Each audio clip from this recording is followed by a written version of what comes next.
शिवाय नमस्तुभ्यम।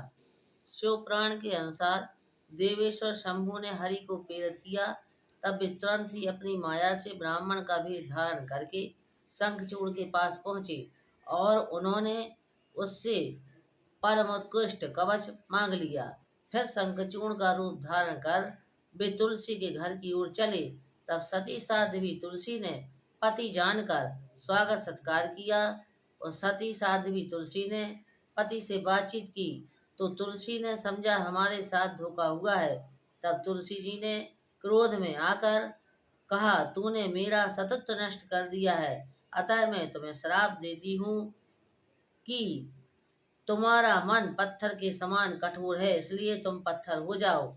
ऐसा कहकर तुलसी जी रोने लगी। तब भगवान शंकर वहां प्रकट होकर कहने लगे, जिस मनोरथ को लेकर तुमने तप किया था उसी का फल है। अब तुम इस शरीर को त्याग दो, तुम्हारा यह शरीर नदी के रूप में हो जाएगा और वह नदी भारतवर्ष में पुण्य रूपा गंडकी के नाम से प्रसिद्ध होगी। कुछ समय बाद मेरे वरदान से तुम देव पूजन में तुलसी का प्रधान स्थान होगा। स्वर्गलोक में, मृत्युलोक में तथा पाताल में सदा श्री हरि विष्णु के पास में निवास करोगी।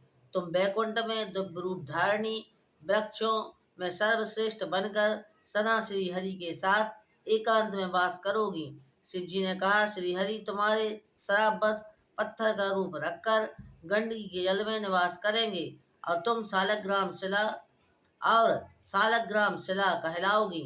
सालग्राम शिला के ऊपर से तुलसी पत्र को दूर करेगा, उसे जन्म जन्मांतर में स्त्री वियोग की प्राप्ति होगी। शंख को दूर करके तुलसी पत्र को हटाएगा, वह भार्याहीन होगा और 7 जन्मों तक रोगी बना रहेगा।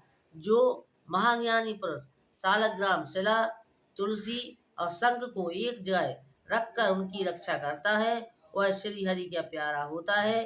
तुलसी के पुण्यदायक महत्व का वर्णन करके श्री हरि और तुलसी को प्रसन्न करके भगवान अंतर ध्यान हो गए।